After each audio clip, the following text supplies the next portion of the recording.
Twelfth economics को आज अपन start कर रहे हैं एंड सबसे पहले अपन जो है अपने टोटल जितने भी यूनिट्स अपन यहाँ पे पढ़ने वाले हैं उसका एक बेसिक इंट्रोडक्शन लेंगे, है ना। हर एक चैप्टर कितने मार्क्स के लिए अपन यहाँ पे देखने वाले हैं उसके बारे में डिस्कस करेंगे। पेपर पैटर्न किस तरीके से आने वाला है उसके बारे में आज अपन पहले डिस्कस करेंगे। उसके बाद जो है हम हमारे फर्स्ट चैप्टर के साथ में स्टार्ट करेंगे, ठीक है। ओके, सो आप लोगों के पास में अगर टेक्स्ट बुक है तो आप डायरेक्टली टेक्स्ट बुक के ऊपर लिख सकते हो। अगर आपके पास में टेक्स्ट बुक नहीं है तो आप आपके नोटबुक के फर्स्ट पेज पे जाके ये सारी इंफॉर्मेशन लिख सकते हो।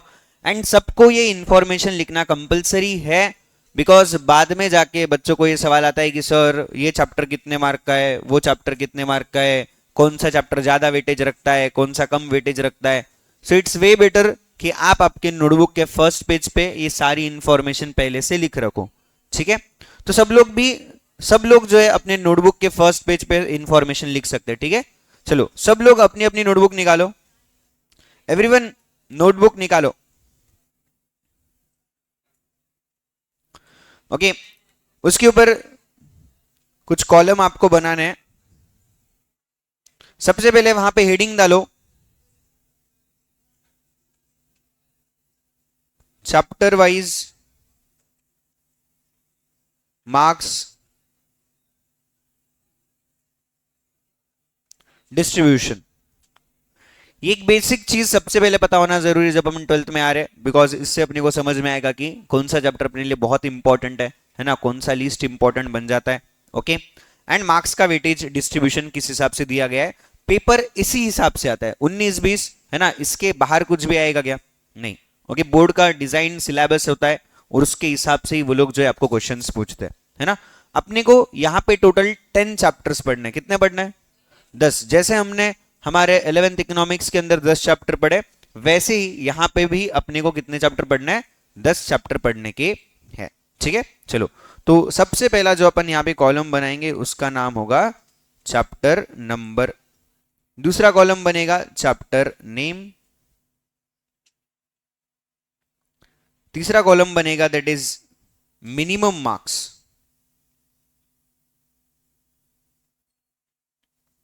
मिनिमम मार्क्स मतलब इतने मार्क्स का सवाल यहां से आने वाला है, ठीक है। और सेकंड ऑप्शन रहेगा आपका maximum marks including options.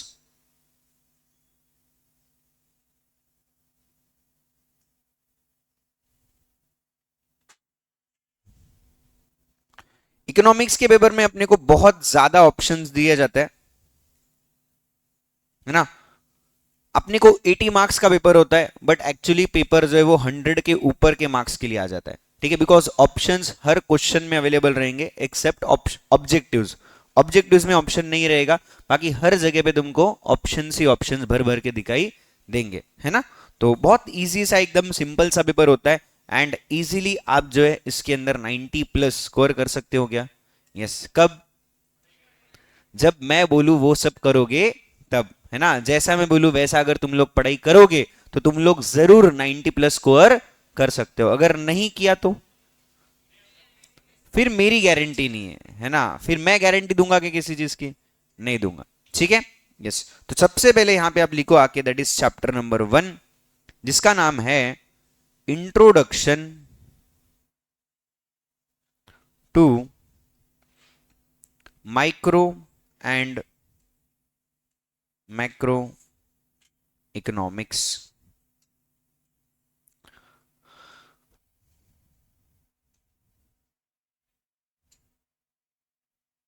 Mundra ji थोड़ा इधर सर को, बेचारे को जगह दो उधर दोनों, थोड़ा थोड़ा इधर।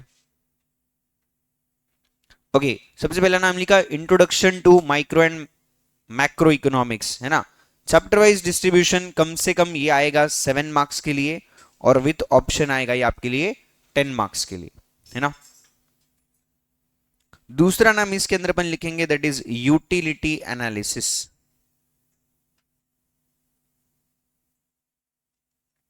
अच्छा, इसके बारे में आपने पहले कभी सुना है क्या? यूटिलिटी के बारे में क्या होता है यूटिलिटी? हाँ, कुछ सुना ही नहीं दिया क्लियर। वांट, अच्छा, want satisfying power of commodity को अपन क्या बोलते हैं? यूटिलिटी बोलते हैं, पक्का? ओके चलो।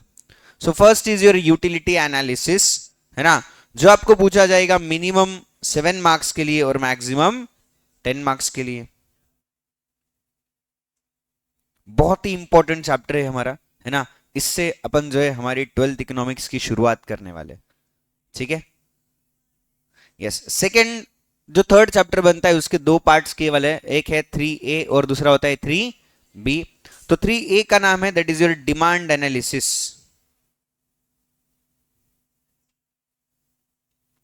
और 3B का नाम बनता है elasticity of demand.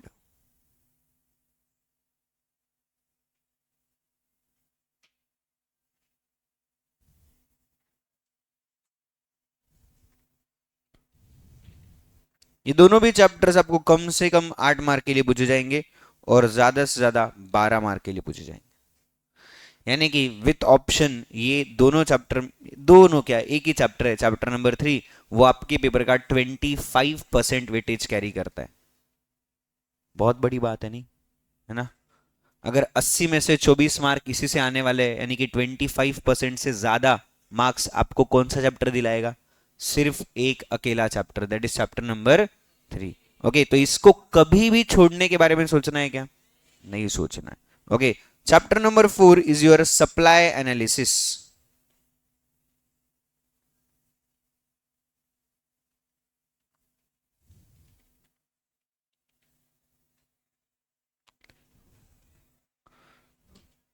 Supply analysis कम से कम 7 मार्क के लिए आएगा और ज्यादा से ज्यादा 10 मार्क के लिए आएगा। Chapter number 4, chapter number 5 that is forms of market.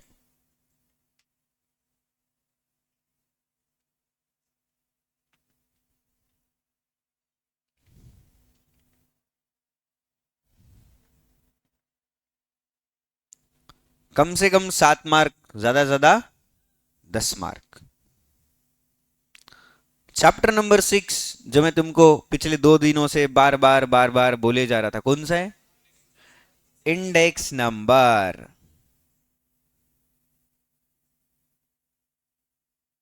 Right, index number भी अगेन बहुत इंपॉर्टेंट चैप्टर बनता है।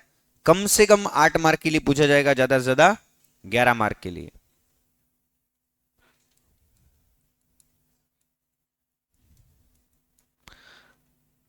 8 to 11 मार्क्स के लिए पूछा जाता है ये chapter. Chapter number 7 is your national income.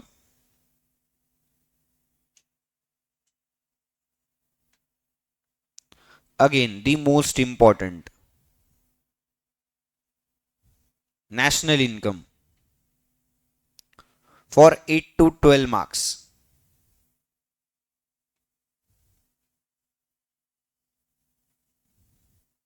Next chapter, chapter number 8, that is your public finance.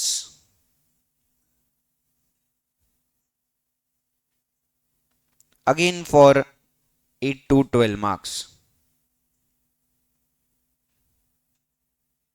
Public finance in India, 8 to 12 marks. Chapter number 9, money market and capital market.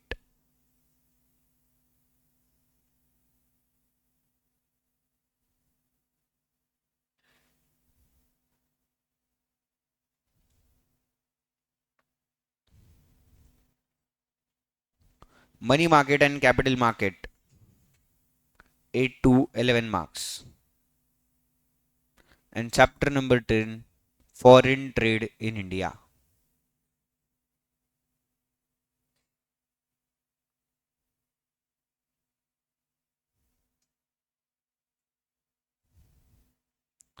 ये थोड़ा कम important बनता है, 4 से 6 मार्क के लिए बस। कैसा लग रहा है? अरे हो गया, एक बार का खत्म हो गया रे भाई। 10 चैप्टर बोलने के लिए 10 चैप्टर है, बट एक्चुअल में अपने को कितने 11 चैप्टर पढ़ने पड़ेंगे, ठीक है। बिकॉज 3A एंड 3B अपने में भी एक अलग अलग चैप्टर के जैसे माफिक बड़े बड़े है ना। 24 मार्क्स के लिए भी तो ऑप्शन आपको आने वाला है, हर जगह आपको इसका सवाल दिखेगा, मतलब दिखेगा, ठीक है। यस, ओके, टोटल कर लो एक बार, कितना होता है? ये हो गया 80 और ये हो गया 116, है ना। 116 मार्क्स का पेपर आपका टोटल बनता है ना। और एक्चुअली होता कितने के लिए, सिर्फ 80 मार्क्स के लिए, है ना। एंड ऊपर के जितने भी आपके सारे मार्क्स है 36 मार्क्स किस चीज के लिए, ऑप्शन में पूरा, है ना। इतना बड़ा ऑप्शन आपको पेपर में दिया जाएगा। क्लियर है, सबने लिख लिया ए टू जेड लास्ट बेंच तक। आगे आओ जो तुम इतना तीनों पीछे बैठे वाले, आगे आ जाओ। यश, जादव, सब आगे आ जाओ।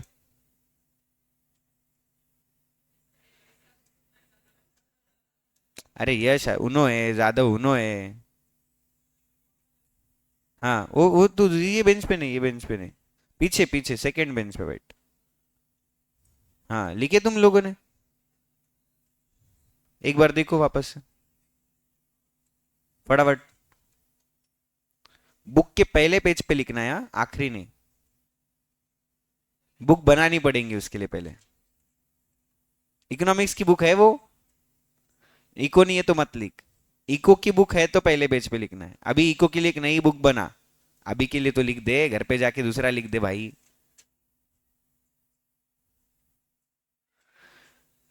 सब लोगों को इकोनॉमिक्स के लिए एक बुक बनानी है ना। और ये सब कुछ जो है आपको आपके बुक के पहले पेज पे लिखना पड़ेगा इकोनॉमिक्स के लिए। अभी जिन लोगों ने ऑलरेडी 11th इकोनॉमिक्स लिख रखा हो वो लोग मिडिल में भी लिखे तो चलेगा, बट वहां पे कहीं ना कहीं एक आप ऐसा थोड़ा पिनअप या कुछ अलग से फ्लैग वगैरह लगा दो, जिससे आपको समझ में आएगी भाई यहाँ से जो है अपना क्या चालू हो रहा है, 12 चालू होने वाला है ना। तुम लोग स्टिकी नोट्स यूज करते होंगे ना, करते होंगे नहीं तो चालू कर लो यूज करना। एक स्टिकी नोट वहां पे चिपका दो जहां से 12वीं चालू हो रही है, तो डायरेक्टली अपन उस पेज को क्या कर सकते हैं, स्टार्ट कर सकते हैं। ठीक है, ऐसा आप लोग हर पेज के लिए कर सकते हो, मतलब हर चैप्टर वाइज एक एक एक, एक स्टिकी नोट लगाने का। जो भी चैप्टर पढ़ना रहा उस पेज पे जाके डायरेक्टली आप पढ़ सकते हो गया। यस, है ना।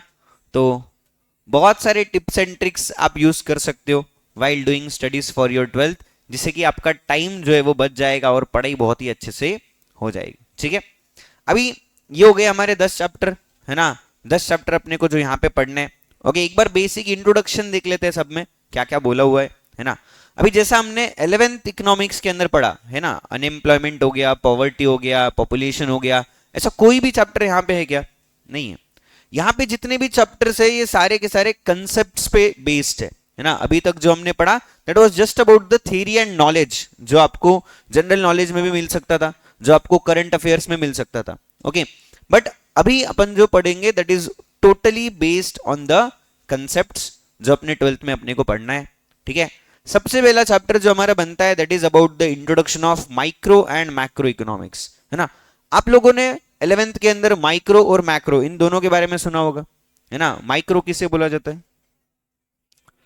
किसे बोलते हैं, स्मॉल, स्मॉल यूनिट को अपन क्या बोलते हैं, माइक्रो बोलते हैं। और मैक्रो किसे बोला जाता है, लार्ज, लार्ज एग्रीगेट को अपन क्या बोलते हैं, मैक्रो बोलते हैं। ओके, तो बस माइक्रो इकोनॉमिक्स क्या है, मैक्रो इकोनॉमिक्स क्या है, उनके फीचर्स क्या है, उनके इंपॉर्टेंस क्या है ना, उसका स्कोप क्या है, ये सारी बातें अपने को कहां करनी है, चैप्टर नंबर 1 में करनी है। That is introduction to micro and macro economics.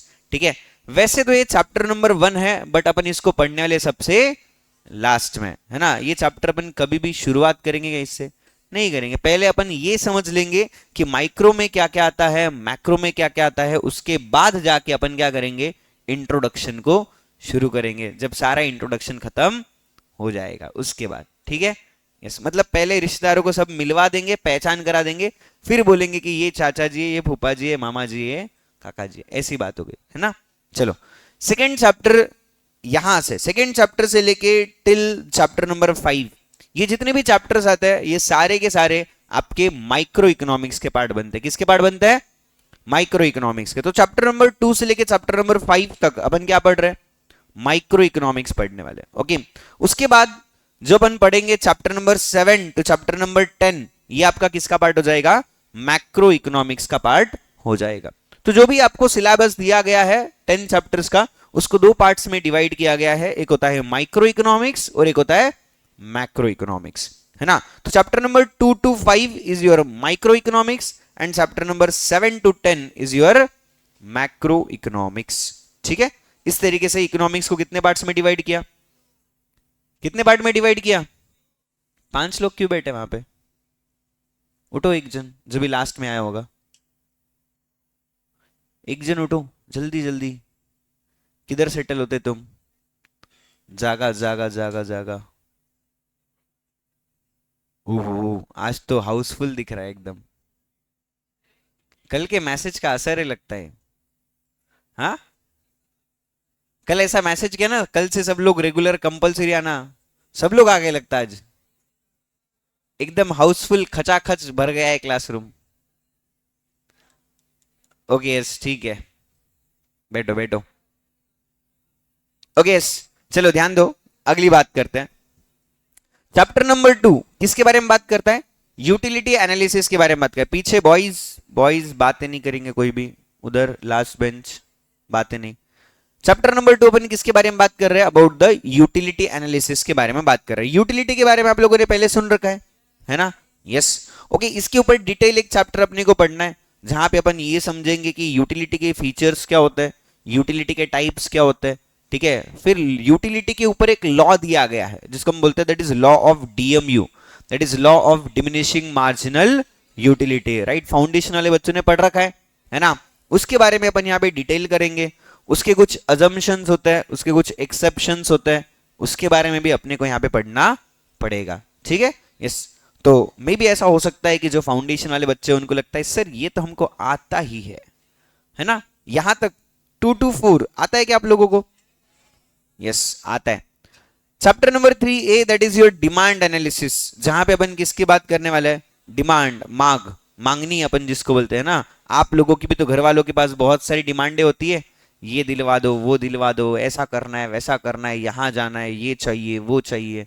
Okay, बचपन से लेके आज तक क्या अपन घर वालों के पास में डिमांड करते आए क्या? यस। इस डिमांड के बारे में अपन यहाँ पे डिटेल पढ़ेंगे कि इकोनॉमिक्स के अंदर डिमांड किसे बोला जाता है। ओके, डिमांड के टाइप्स कितने होते हैं, ओके, डिमांड कर्व कैसा दिखाई देता है, डिमांड के अंदर लॉ बनाया गया है that is law of demand, उसके बारे में अपने को समझना है। उसके कुछ अजम्पशंस है, उसके कुछ एक्सेप्शंस है, उसके बारे में अपन समझेंगे, है ना। डिमांड के अंदर variations of demand, changes in demand क्या होता है, उसके बारे में अपने को समझना है, ठीक है।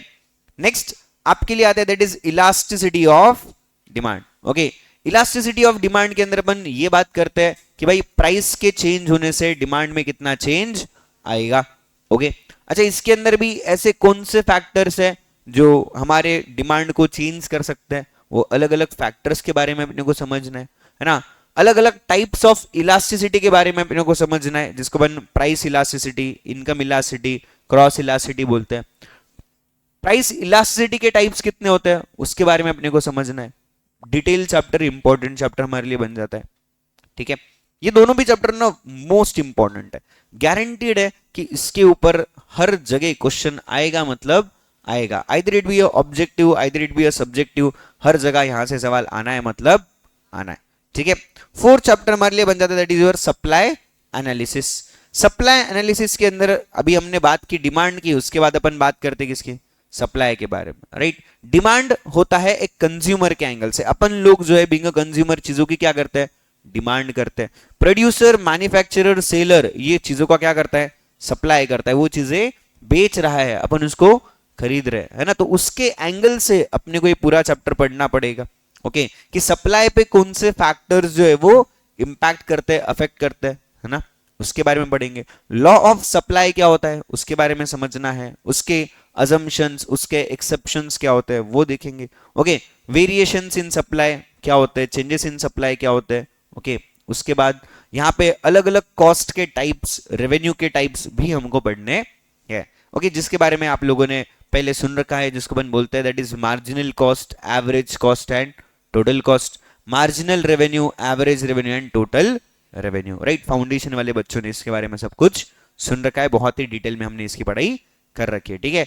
और फिर से तुम लोगों को याद दिला दूं कि on coming 18th of January अपना जो है एक पेपर होने वाला है on chapter number 2 and chapter number 3 of your C foundation economics, जो बहुत ही बढ़िया, बहुत ही डिटेल होने वाला है। तो आई होप आप लोग अपने इस पूरे दिन का अच्छा यूटिलाइजेशन कर रहे हैं, है ना। जो तुमको 1 बजे के बाद में जो छुट्टी मिल रही है, आधा दिन तुम्हारे पास में पड़ा हुआ है, और तुम जो है उसका बढ़िया सा यूज करके बढ़िया सी पढ़ाई कर रहे हो, ऐसा मैं अजम्पशन कर रहा हूं। कर रहे हैं सब लोग पढ़ाई? कर रहे हो पढ़ाई?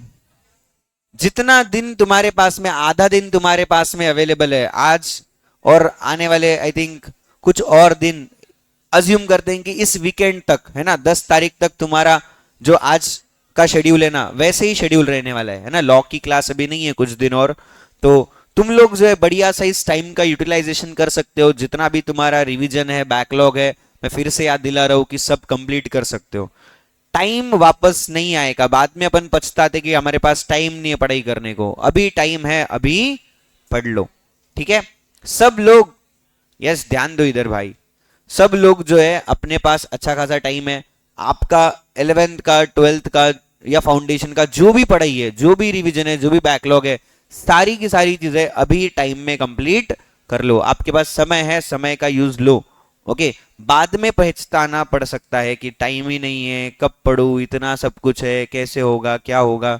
बाद में रोने से अच्छा है अभी क्या करेंगे, पढ़ाई करेंगे। अभी घर पे जाके दिन भर टीवी मोबाइल इधर उधर घूमना ये सब छोड़ के क्या कर लो, पढ़ाई कर लो। राइट? यस, ओके चलो। नेक्स्ट नेक्स्ट चैप्टर जो अपने को पढ़ना है that is forms of market. ठीक है, फॉर्म्स ऑफ मार्केट के अंदर अपन मार्केट्स के कई सारे टाइप्स होते हैं, अलग अलग क्लासिफिकेशंस होते हैं, टाइम के बेसिस पे, प्लेस के बेसिस पे, है ना, कंपटीशन के बेसिस पे, वो अपन डिस्कस करेंगे। ठीक है, यस, बातें मत करो। परफेक्ट कंपटीशन क्या होता है, इम्परफेक्ट कंपटीशन क्या होता है, मोनोपोली किसे बोला जाता है, ओलिगोपोली किसे बोला जाता है, मोनोपोलिस्टिक कंपटीशन किसे बोला जाता है। ऐसे अलग अलग टाइप्स ऑफ मार्केट अपने को यहां पे पढ़ने को मिलेंगे। ठीक है, in your chapter number 5 that is forms of market. Chapter number 6 that is index number, again mathematical chapter रहेगा जहां पे अपने को कैलकुलेशन ऑफ इंडेक्स नंबर के बारे में पढ़ना है।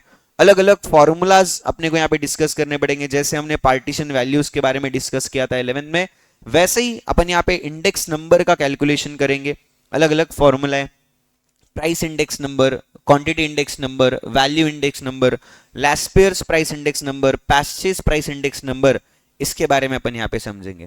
ठीक है, एक क्वेश्चन यहां से गारंटीड बनता है फॉर द 4 मार्क्स, जो कि कैलकुलेशन बेस्ड होता है ना। एग्जाम में आएगा मतलब आएगा, प्रैक्टिकल एक क्वेश्चन इस चैप्टर से आना है मतलब आना है। और एक 4 मार्क का क्वेश्चन थ्योरी में तुमको दिखाई दे सकता है क्या? यस, बिल्कुल आ सकता है। ओके, या डिस्टिंग्विश बिटवीन में भी पूछा जा सकता है, कहीं भी आ सकता है। गारंटीड है कि एक कैलकुलेशन बेस्ड क्वेश्चन और एक थ्योरी बेस्ड क्वेश्चन यहां से आना है मतलब आना है। ठीक है, उसके बाद हमारा शुरू होता है मैक्रो इकोनॉमिक्स। बच्चों के दिमाग में ना एक वहम है ऐसा, बच्चे हमेशा बोलते हैं कि सर माइक्रो से ज्यादा मैक्रो हार्ड लगता है, माइक्रो से ज्यादा मैक्रो हार्ड लगता है। तो ये वहम अपने दिमाग से उतार दो। ऐसा कोई भी चीज नहीं है कि माइक्रो से ज्यादा मैक्रो हार्ड होता है। ये कहीं ना कहीं हमने कहीं से सुन रखा है और अपने दिमाग में ये चीज घर कर चुकी है। सीनियर्स ने बोला होगा, किसी दोस्त ने बोला होगा, किसी ने बोला होगा कि भाई माइक्रो से ज्यादा क्या है, मैक्रो हार्ड है। ये बिल्कुल भी होता नहीं है ना। आपके दिमाग में ये चीज कहीं ना कहीं बैठ जाती है, फिर अपन उसको आगे कंटिन्यू कर लेते हैं। और जब दिमाग में तो अपने को लगता है कि बहुत हार्ड है, बहुत हार्ड है, ऐसा कुछ भी होता नहीं है। ठीक है, माइक्रो से या उससे जैसा ही मैक्रो भी आपके लिए क्या है, इजी है। मैं समझाऊंगा ना तुमको, हर चीज एकदम डिटेल में अपन करेंगे, एकदम इजी हो जाएगा तुम्हारे लिए। कोई भी मुश्किल रहेगी क्या? नहीं। अभी जिनको मुश्किल लगता है उनको पढ़ाने वालों ने बहुत मुश्किल करके पढ़ाया होगा, अपन एकदम इजीली उसको समझने वाले हैं। ठीक है, यस। नेशनल इनकम के बारे में भी हम लोगों ने ऑलरेडी रेफरेंस ले रखा है क्या? 11th के अंदर ले रखा है। किसे बोला जाता है नेशनल इनकम? किसे बोलते हैं अपन नेशनल इनकम? यस, 11th में हमने इसके बारे में सुन रखा है।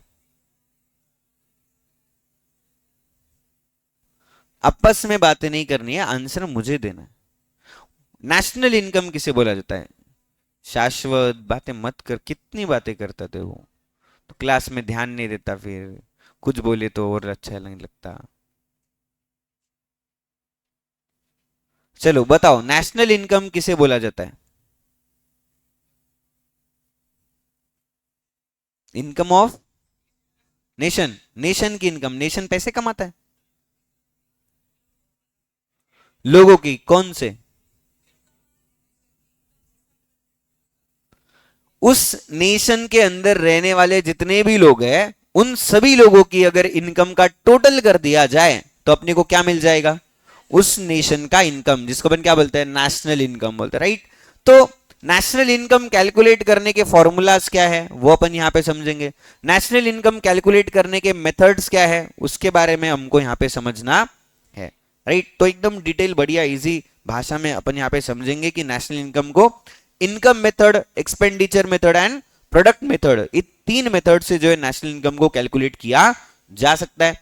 नेशनल इनकम के अंदर अपन कैलकुलेट करते हैं about the GDP, GNP, NDP, NNP, इन सब के बारे में, उसके बारे में डिटेल अपने को यहां पे समझने को मिलेगा, ठीक है।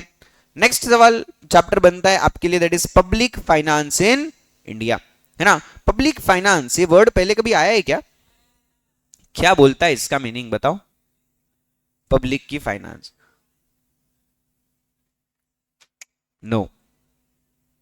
पब्लिक फाइनेंस इन इंडिया किसे बोला जाता है, क्या है इसका मीनिंग, क्या पढ़ना पड़ेगा यहां पे, पब्लिक फाइनेंस इन इंडिया क्या पढ़ना है यहां पे।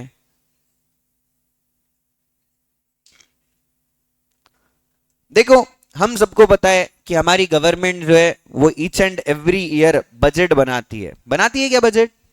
अच्छा कब आने वाला है वैसे बजट, कब आने वाला है budget,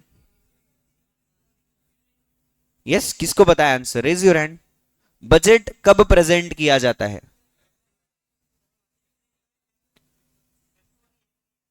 February every year, February तो 28 दिन 29 दिन का होता है, कब करे, वैलेंटाइंस को कर दे क्या, 14 को।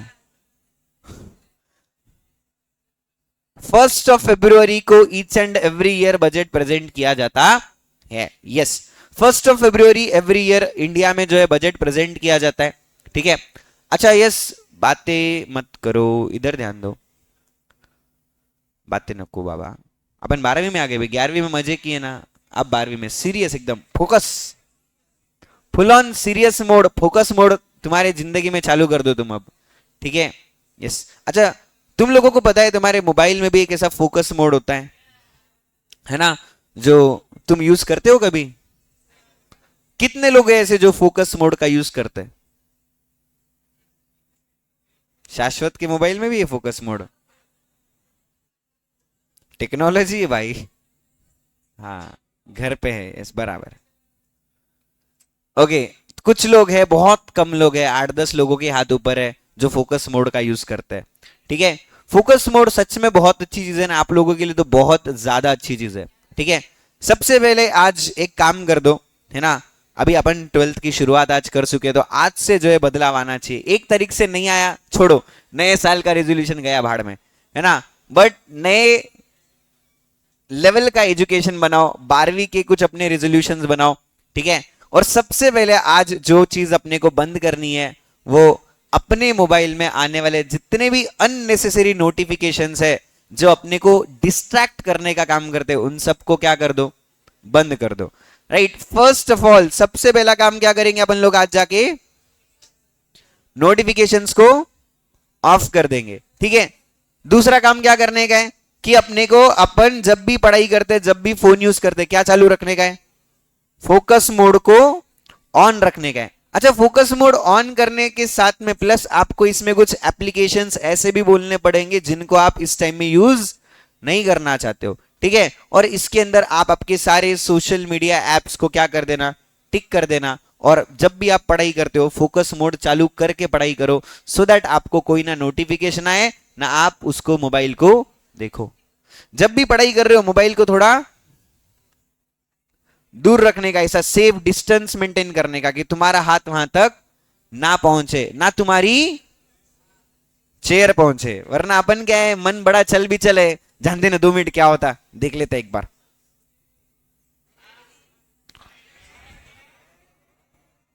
अपन 2 मिनट के 20 मिनट कब कर देते अपने को समझ में आता नहीं है, राइट। इसके लिए अपने लाइफ में अपने को फोकस मोड जरूरी है, बिकॉज अपन बहुत ज्यादा क्या हो जाते पढ़ाई के टाइम पे, डिस्ट्रैक्ट हो जाते। 10 मिनट हुए नहीं कि एक नोटिफिकेशन तो चुप, अरे किसका तो मैसेज है, देखना चालू कर देते, ये सबसे गलत बात है भाई, है ना। ऐसा करना चाहिए क्या, नहीं करना चाहिए। ठीक है, तो सबसे पहले अपन क्या करेंगे, आज अपन नोटिफिकेशंस को ऑफ कर देंगे, दूसरा फोकस मोड को ऑन कर देंगे। करेंगे क्या सब लोग, है ना। और तीसरा काम क्या करेंगे, क्या करेंगे, थर्ड काम, 3 से 4 घंटे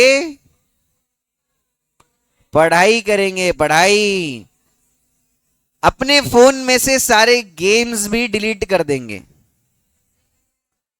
उड़ा दो, सारे गेम्स उड़ा दो। क्या अगले साल करता, रिपीट जब देगा तब। अरे भाई अगर तुमको रिपीट नहीं देना है अपना फाउंडेशन तो अभी ये सारी चीजें शुरू कर दो, है ना। वरना तुमको अगर तुम्हारे को बार बार ऐसा रिपीट अटेम्प्ट पे अटेम्प्ट देने हैं तो सब चालू रखो, कोई दिक्कत नहीं है। नोटिफिकेशन भी चालू रखो, फोकस मोड भी बंद कर दो, पढ़ाई भी मत करो और गेम भी चालू रखो, रोज गेम खेलो, है ना। फिर अगले साल फिर से अटेम्प्ट देने को आ जाएगा। पहले मई देना, फिर सितंबर देना, फिर जनवरी देना। हर मई के बाद सितंबर आएगा और सितंबर के बाद जनवरी और जनवरी के बाद मई, ये तो आना ही है ना। और अटेम्प्ट्स कभी रुकने वाले क्या, नहीं, बस आपको देना या नहीं देना ये चॉइस है ना, यस और नो। ठीक है, तो पब्लिक फाइनेंस इन इंडिया के अंदर अपन पढ़ते हैं कि सरकार बजट बनाती है, तो बजट के टाइप्स क्या होते हैं। Okay, balance budget, surplus budget, deficit budget अपन जिसको बोल सके। एडिशनली अपन यहाँ पे पढ़ेंगे कि बजट बनाते टाइम पे अपने को कौन सी चीजों पे ध्यान देना पड़ेगा, जिसको अपन पब्लिक एक्सपेंडिचर, पब्लिक रेवेन्यू और पब्लिक डेट बोलते हैं, है ना। इन चीजों के बारे में हमको यहाँ पे पढ़ने को मिलेगा कि सरकार पैसा कमाती कहां से है, सरकार खर्चा करती कहां पे है और सरकार लोन लाती कहां से है। इसके बारे में अपन यहाँ पे डिटेल समझेंगे। यस, सब लोग बातें नहीं, बातें नहीं, यमनकर जी, ठीक है। चलो नेक्स्ट, नेक्स्ट जो अपने को पढ़ना है that is about the money market and capital market. Okay, अच्छा, मनी मार्केट कैपिटल मार्केट के बारे में आपको एसपी में भी आएगा, सेम नाम से चैप्टर है वहां पे भी, बट उसका कंटेंट और इसका कंटेंट थोड़ा सा डिफर करता है, मोर और लेस सिमिलर, बट थोड़ा थोड़ा चेंज यहाँ पे आपको दिखाई देगा। मनी मार्केट के अंदर अपन समझेंगे about reserve bank of India which is your central bank, about your commercial banks, उनके फंक्शंस क्या होते हैं, वो क्या काम करते हैं, ठीक है। निधि कंपनी किसे बोला जाता है, NBFC that is non banking finance corporation क्या होते हैं, ओके, उसके बारे में अपन यहाँ पे समझेंगे। एडिशनली अपन समझेंगे शेयर मार्केट क्या होता है, म्यूचुअल फंड्स क्या होते हैं, ठीक है। लॉन्ग टर्म के लिए जब अपन पैसा इन्वेस्ट करते हैं तो ट्रेजरी बिल्स किसे बोला जाता है, ठीक है, ट्रेड बिल्स किसे बोला जाता है। ऐसे कई सारे अलग अलग टाइप्स ऑफ लोन्स हैं, लेट्स से ओवरड्राफ्ट हो गया, कैश क्रेडिट हो गया, है ना, long term loans and advances हो गए, उन सब के बारे में अपने को यहाँ पे समझने को मिलेगा। अगेन मोस्ट इंपॉर्टेंट चैप्टर जहां पे आरबीआई के बारे में या कमर्शियल बैंक्स के बारे में फंक्शंस के ऊपर सवाल पूछे जाते हैं, है ना, ये हमारे लिए जरूरी हो जाएगा। एंड द लास्ट चैप्टर जो बहुत ही इजी सा छोटा सा चैप्टर है और जो भी बहुत ही कम मार्क्स के लिए भी आता है, ठीक है, जिसका नाम है फॉरेन ट्रेड इन इंडिया, है ना। फॉरेन ट्रेड के अंदर अपन पढ़ेंगे कि फॉरेन ट्रेड के टाइप्स क्या होते हैं, है ना, इंटरनल ट्रेड, एक्सटर्नल ट्रेड, है ना, sorry, export trade, import trade and entrepot trade अपन जिसको बोलते हैं, ठीक है। ओके, तो ये 3 टाइप्स अपन यहाँ पे पढ़ेंगे। ये होने के बाद में इसके अंदर अपने को डिटेल में आएगा कि फॉरेन ट्रेड के अंदर इंपोर्ट्स में क्या क्या चेंजेस देखे गए, एक्सपोर्ट्स में क्या क्या चेंजेस अपने को दिखाई दे रहे हैं पिछले कुछ सालों के अंदर।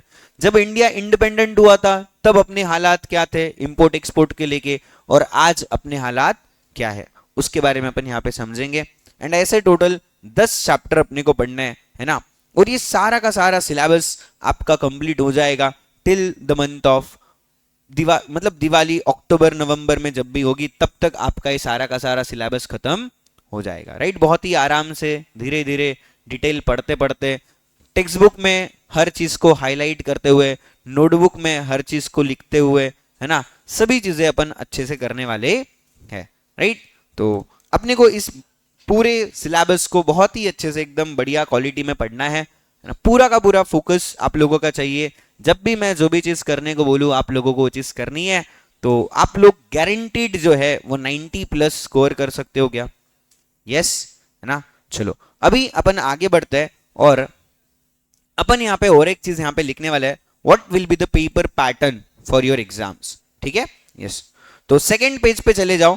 फर्स्ट पेज के आपके नोटबुक के फर्स्ट पेज पे आपने अगर इस पूरे चैप्टर वाइज डिस्ट्रीब्यूशन को लिखा है तो सेकेंड पेज पे जाके हेडलाइन दो, that is paper pattern of economics.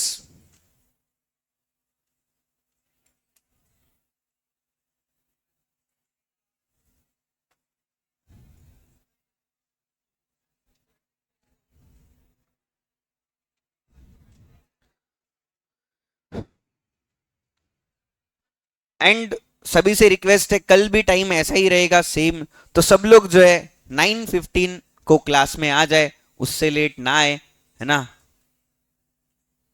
English की क्लास करके भाई कुछ लोग लेट आते ना।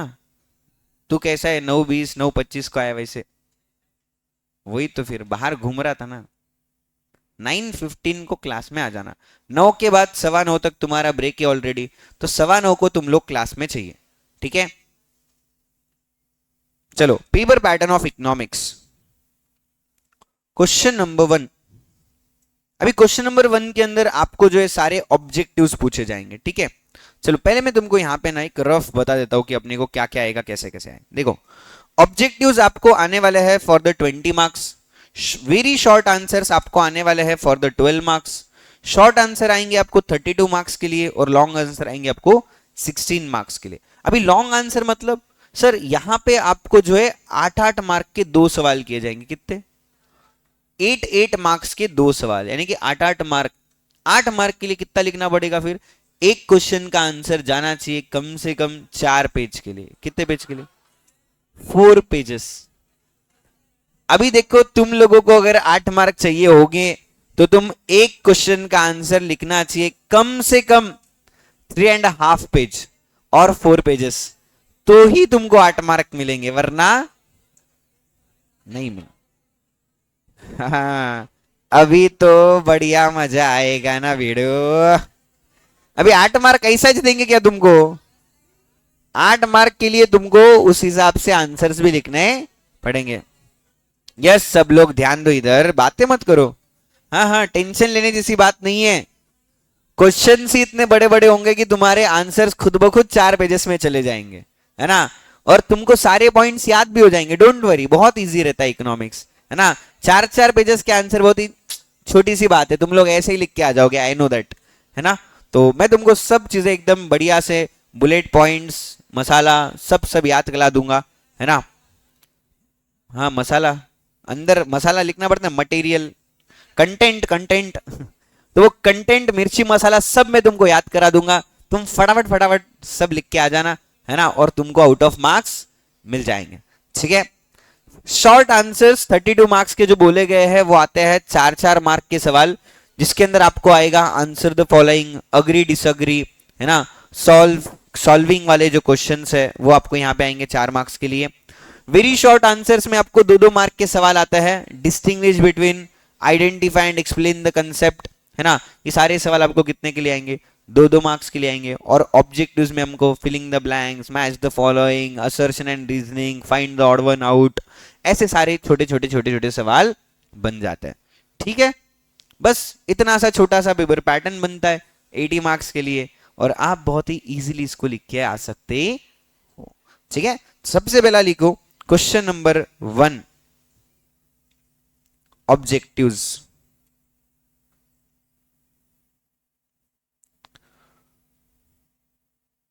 20 marks, 5 marks each. 5 marks each मतलब क्या, अभी यहां पे देखो तुमको 4 सवाल आएंगे, question number 1A, 1B, 1C and 1D, है ना, ऐसे 4 सवाल आएंगे और हर एक सवाल आएगा 5-5 मार्क के लिए, है ना। ओके, अभी क्या आ सकता है, तो इसके अंदर अपने को कुछ भी आ सकता है। पहले अपने को यहाँ पे 10 ऑप्शन दिए वाले, अरे कुछ भी मतलब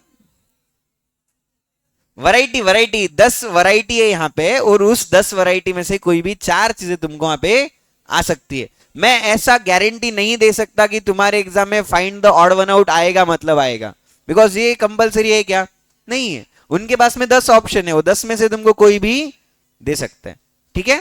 यस, तो सबसे पहला वहां पे लिखो जो तुमको पूछा जा सकता है, choose the correct option.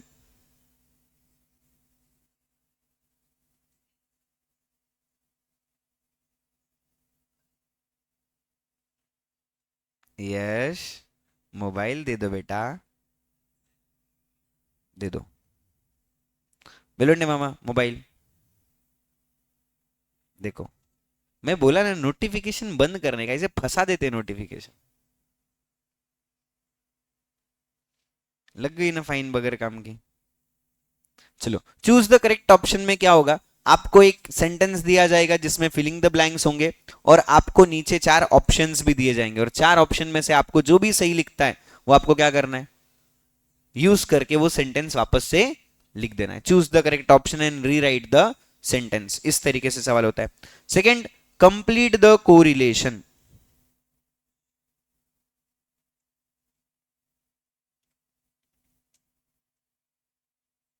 Just लिखो फटाफट, complete the correlation.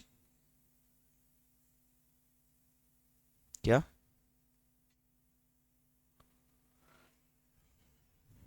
Complete the correlation, इसके अंदर क्या होता है? कोरिलेट करना पड़ता है ना एक के साथ दूसरे को। अगर इसके लिए वो होगा तो उसके लिए क्या होगा, है ना? ए के लिए बी है तो सी के लिए क्या ना, ऐसा रिलेशन तुमको बनाना पड़ेगा, ठीक है? जो भी उनका रिश्ता है तो वो तुमको फाइंड आउट करना है कि जो भी एक ब्लैंक स्पेस होगी उसका रिलेशनशिप क्या वर्ड निकलता है। तो कंप्लीट द कोरिलेशन में आपको यहाँ पे पांच अगेन ऑप्शंस आ सकता है, ठीक है? Third, give the economic term.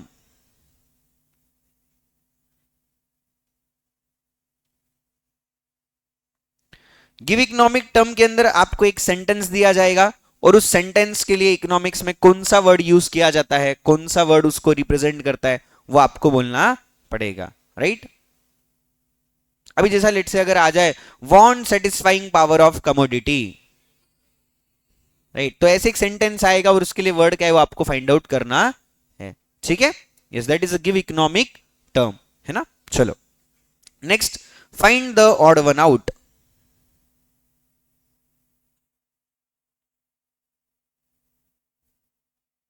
अभी ये तो सबको पता ही है, चार ऑप्शंस दिया जाता है, चारों में से तीन जो है वो रिलेट करते हैं एक दूसरे से, और एक जो है वो अनरिलेटेड होगा, और आपको उसको आइडेंटिफाई करना है, ठीक है? Yes. Next, complete the following statements.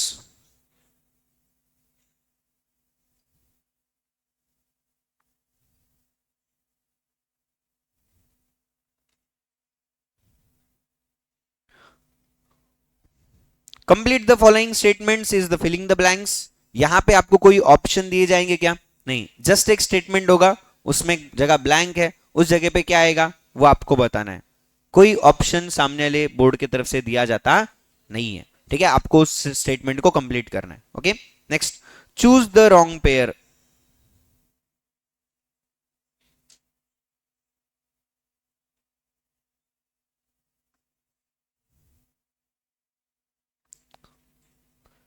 कौन सी पेयर गलत है वो आपको आइडेंटिफाई करना है, ये आपका काम है। आपके सामने चार पेयर्स दिए जा सकते हैं और आपको उसमें से एक रॉन्ग को फाइंड आउट करना पड़ेगा, ठीक है?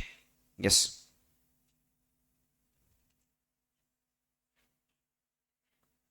assertion and reasoning questions. Assertion and reasoning question के अंदर आपको दो स्टेटमेंट दिए जाते हैं, एक होता है असर्शन और एक होता है उसका रीजन, ठीक है? अभी आपको चार ऑप्शंस दिए जाते हैं कि असर्शन रीजनिंग दोनों भी सही है और रीजनिंग ही उसका करेक्ट रीजन है, या दोनों भी सही है और रीजन जो है वो असर्शन से रिलेट नहीं करता है, या पहला सही है दूसरा गलत है और पहला गलत है दूसरा सही है। ऐसे अलग अलग चार ऑप्शंस आपको दिए जाते हैं और आपको उसमें से जो भी सही लगता है वो ऑप्शन आपको चूज करना पड़ेगा, right? Assertion and reasoning questions हम इसको बोल सकते हैं, ठीक है? ये थोड़ा एक लेंदी क्वेश्चन बन जाता है ऑब्जेक्टिव्स के पॉइंट ऑफ व्यू से, बिकॉज वहां पे बहुत कुछ पढ़ना पड़ता है एंड फिर आंसर लिखना पड़ता है, ठीक है? बट ये भी क्वेश्चन बहुत बार पूछा जाता है, that is favourite for them.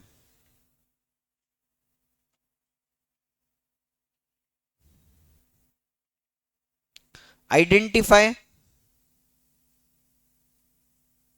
The right group of pair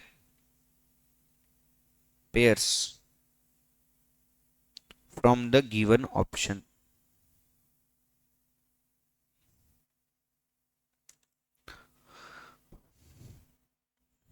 बातें नहीं करनी है, लिखना है सबको। ये अलग अलग 8 ऑब्जेक्टिव्स के ऑप्शंस आपके सामने होते हैं, और इन 8 में से कोई भी 4 वो उनके हिसाब से आपको पूछ सकते हैं। ठीक है, कौन सा आएगा कौन सा नहीं आएगा इसका कोई भरोसा, कोई गारंटी नहीं है। ठीक है, कोई भी जो उनको मन में आए वो लोग वो छाप सकते हैं क्या? बिल्कुल, यस। बीसीए के भी जितने राउंड्स होंगे, सारे के सारे राउंड्स जो होते हैं, है ना, फर्स्ट जो भी मतलब 100% सिलेबस वाले राउंड्स होंगे, वो सारे के सारे इसी पैटर्न में होते हैं, इसी पेपर पैटर्न में चलता है। 20 मार्क्स ऑब्जेक्टिव, देन बाकी पूरा 60 मार्क्स का सब्जेक्टिव। ठीक है, और हम लोग भी यहाँ पे जो है चेंज करते रहते हैं ऑप्शंस में, कभी कभार कुछ डालेंगे, कभी कुछ डाल देंगे, कभी कुछ डाल देंगे। ठीक है, यस। क्वेश्चन नंबर 2 लिख दो अभी यहाँ पे आपके लिए। Identify and explain the concept.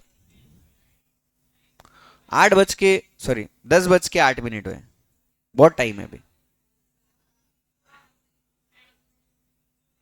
Identify and explain the concept.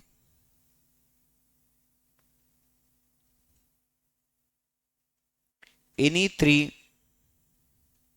Out of 5। आपको 5 दिए जाएंगे, कितने लिखने हैं? 2 लिख के आना है बस, सॉरी 3 लिख के आना है। 2 मार्क्स ईच, 2 मार्क के लिए पूछा जाएगा। कितने मार्क के लिए? 2 मार्क के लिए। This is your question number 2A actually. 2A लिख देना वहां पे। 2 मार्क्स ईच, तो टोटल कितना हो गया? 6 marks.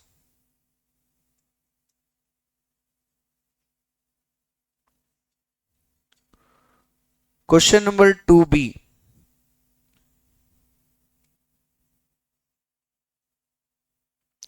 Distinguish between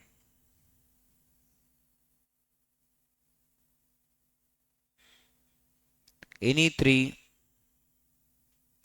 out of 5।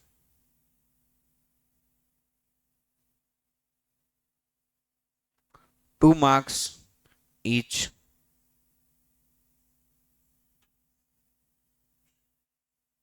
6 marks total.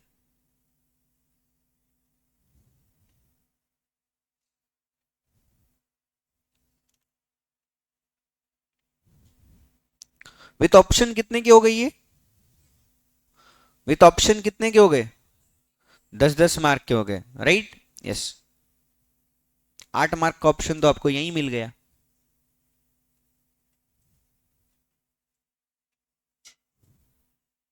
और 4 सवाल है, फटाफट लिख लो, पूरा हो जाएगा।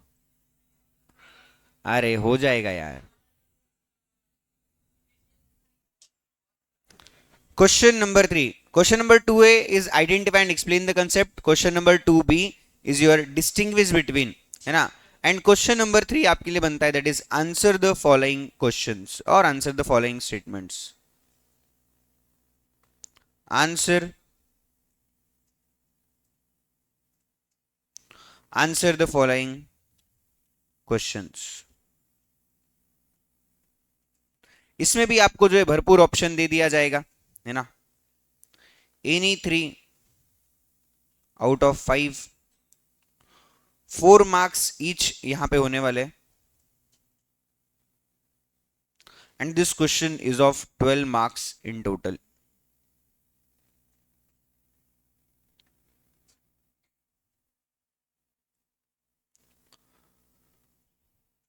आंसर द फॉलोइंग का क्वेश्चन होने के बाद में आपके पास आता है, दैट इज अग्री और डिसअग्री वाला question. State with reasons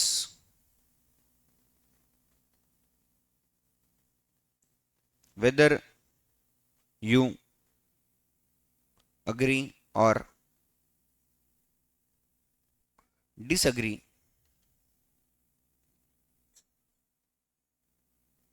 with the following statement.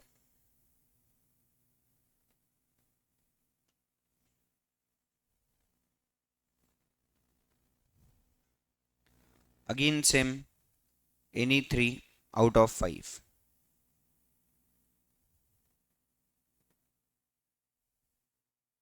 4 marks each, and totality में आपको इसका मिलेगा 12 मार्क।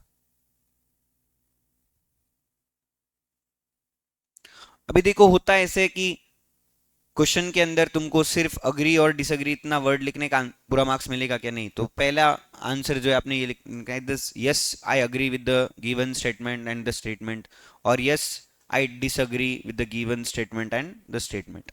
ओके, उसके बाद रीजंस लिखना है। रीजंस के अंदर आपको पॉइंट वाइज आंसर लिखना पड़ेगा, और ये आंसर कम से कम आपका एक पेज के ऊपर जाए तो जाके आपको 4 मार्क आए, वरना न आए। ठीक है, तो आपको जो है आंसर लिखते टाइम पे बहुत ध्यान देना है कि आप जो है वो अच्छे से पॉइंट वाइज आंसर लिखो, एक एक लाइन छोड़ छोड़ के आप आंसर लिखो, तब जाके ही आपको पूरे मार्क्स मिलेंगे, वरना नहीं मिलेंगे। ठीक है, एंड बढ़िया सा रीजंस वाला हेडिंग डालो, सामने लाइन छोड़ दो, नीचे वाले लाइन पे आके फिर फर्स्ट पॉइंट लिखो, एक पॉइंट हुआ कि और एक लाइन छोड़ो, फिर दूसरा पॉइंट लिखो, फिर और एक लाइन छोड़ो। फुल पैसा दिया रहेगा आपने, है ना, एग्जाम फीस बोल के, तो पूरा यूटिलाइजेशन करना चाहिए। Okay, yes. क्वेश्चन नंबर 5, ये होता है आपके लिए प्रैक्टिकल क्वेश्चंस वाला पॉइंट, है ना, जहां पे हमने बोला था कि इंडेक्स नंबर के प्रैक्टिकल क्वेश्चंस आ सकता है, इलास्टिसिटी ऑफ डिमांड कैलकुलेट करने के लिए, या डिमांड का जो टेबल है वो सॉल्व करके डायग्राम ड्रॉ करने के लिए, ग्राफ ड्रॉ करने के लिए आपको यहां पे सवाल आ सकता है। ठीक है, yes. Study the following table, figures,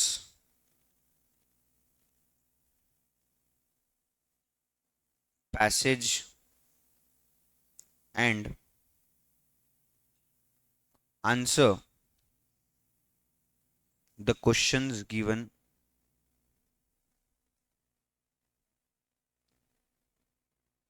below it। जैसा इंग्लिश में आप लोग अनसीन पैसेज वगैरह करते हो, वैसा यहाँ पे भी आपको कोई पैसेज आ सकता है और उस पैसेज के ऊपर आपको सवाल पूछे जा सकते हैं। पैसेज को पढ़ना है, सवाल का जवाब देना है, राइट। आपको कुछ भी दिमाग लड़ाना है कि उसके अंदर नहीं। Okay, yes.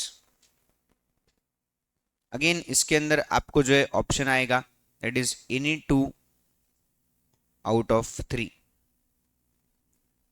4 marks each and 8 marks in total। And the last question जो हमारे लिए बनता है, which is the most important one, है ना, that is answer in detail।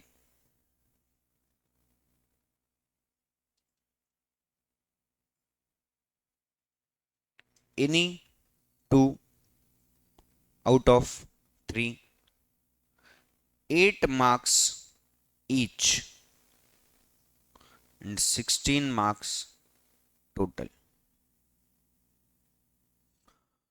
8-8 mark के लिए आपको यहाँ पे 3 सवाल पूछे जाएंगे, 3 में से आपको कोई भी 2 के जवाब देना है, और ये सबसे बड़ा क्वेश्चन बनता है अपने एग्जाम में, है ना। तो कभी भी एक बात याद रखना कि इस क्वेश्चन से पेपर की शुरुआत नहीं करना। गलती से भी ये गलती नहीं होनी चाहिए कि अपन सबसे पहले ये क्वेश्चन लिखने जाए। अपने को आएगा, हमको ऐसे ही सवाल पूछे जाते हैं जो आपको सबको आएंगे, बिकॉज आप सब लोग मेरे साथ हर चीज याद कर लोगे, लेकिन कभी भी पहले ये लिखने के चक्कर में पढ़ने का नहीं, because it's a time consuming process. बहुत बड़े बड़े आंसर होते हैं और अपन इतना शुरुआत में फ्लो फ्लो में होते हैं ना, अपने को लगता है मैं तो पूरा ही लिख दूंगा, बहुत डिटेल लिख दूंगा, ऐसा कर दूंगा वैसा कर दूंगा, मेरे को तो पूरा ही आता है, और इस चक्कर में अपन इतना लिखने लग जाते हैं। सर ने बोला था 4 लिखना है, मैं तो 5 लिख के आ जाऊं, 8 मार्क तो मिलने ही चाहिए। ऐसा करने में तुम लोग छोटे छोटे जगह पे जहां मार्क्स ला सकते थे वो मार्क्स गवा दोगे, बिकॉज इसमें समय बर्बाद हो जाएगा, है ना। तो इस क्वेश्चन को जो है या तो मिड में या तो एंड में ही रखना है, उसके पहले कभी भी सॉल्व नहीं करना है।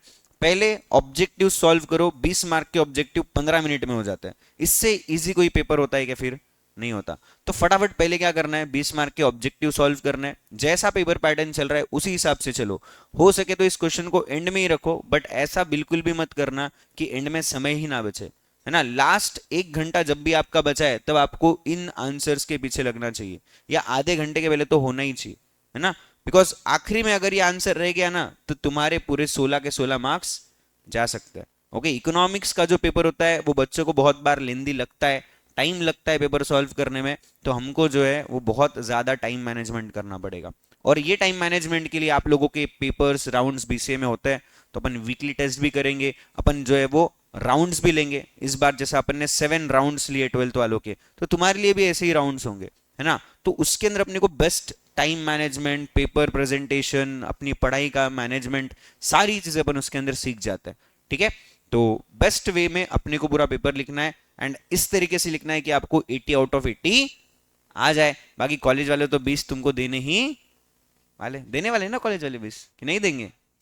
देंगे ना, गारंटी है ना सबकी? अरे यस और नो? यस, ठीक है। तो इस तरीके से आपका 6 क्वेश्चंस का पेपर बन जाता है, जहां पे आपको 80 मार्क्स का पेपर लिख के आना है, ठीक है। 80 मार्क्स का ये आपका पेपर होगा। 3 घंटे का आपको टाइम दिया जाएगा, 3 आवर्स का यहाँ पे टाइम होगा, ठीक है। 3 घंटे के अंदर 80 मार्क का पेपर लिखना है, दैट्स इट। और कुछ भी करना है क्या? नहीं। कोई भी एक्स्ट्रा का क्वेश्चन सॉल्व करने के पीछे शुरुआत में जाना नहीं, है ना। अपने पास हर जगह ऑप्शन है, आइडेंटिफाई एंड एक्सप्लेन में एनी 3 आउट ऑफ 5। आपको 5 के 5 आते होंगे, पांचों लिखने का नहीं, पहले 3 ही लिखो, है ना। पहले कितने लिखना है? जितना जरूरी है उतने ही लिखो। कौन से वाले जो आपको सबसे बेस्ट आते हो वो वाले, है ना। और उसके बाद पूरा पेपर सॉल्व हो गया, है ना। हर जगह आपने जितना लिखना था उतना लिख दिया, पेपर पूरा सॉल्व हो गया, आपके पास टाइम बचा है। अब टाइम पास नहीं करते अपन क्या लिखेंगे? एक्स्ट्रा वाला मटेरियल सॉल्व करने बैठ जाओ, है ना। क्या टाइम है तुम्हारे पास में, लिख दो, क्या जा रहा है। अगर समझो वहां का कुछ गलत हो गया तो यहां मार्क्स मिल जाएंगे, है ना। 12th बोर्ड में ऐसा होता है कि जो सबसे ज्यादा मार्क्स क्वेश्चन को मिले होंगे उसका मार्क्स कंसिडर किया जाएगा, और जिसके कम मार्क्स है उसको एक्स्ट्रा में डाल दिया जाएगा, है ना। तो अपन हमेशा क्या करेंगे, पहले जितना जरूरी है उतना सॉल्व करेंगे, उसके बाद ही कोई भी एक्स्ट्रा का क्वेश्चन अपने को सॉल्व करना है। उसके पहले अपन कोई भी एक्स्ट्रा का क्वेश्चन सॉल्व करने वाले क्या नहीं करने वाले। गलती से भी ये गलती मत करो कि एक्स्ट्रा क्वेश्चन में अपना समय बर्बाद मत करो। एक्स्ट्रा में मार्क्स एक्स्ट्रा के नहीं मिलते, है ना। यहाँ पे अप्सरा पेंसिल एक्स्ट्रा मार्क्स ऐसा कोई कंसेप्ट है क्या? नहीं, है ना। तो जितना जरूरी है पहले उतना लिखेंगे, उसके बाद ही जो भी एक्स्ट्रा का सवाल है वो अपने को सॉल्व करने का है, ठीक है। यस।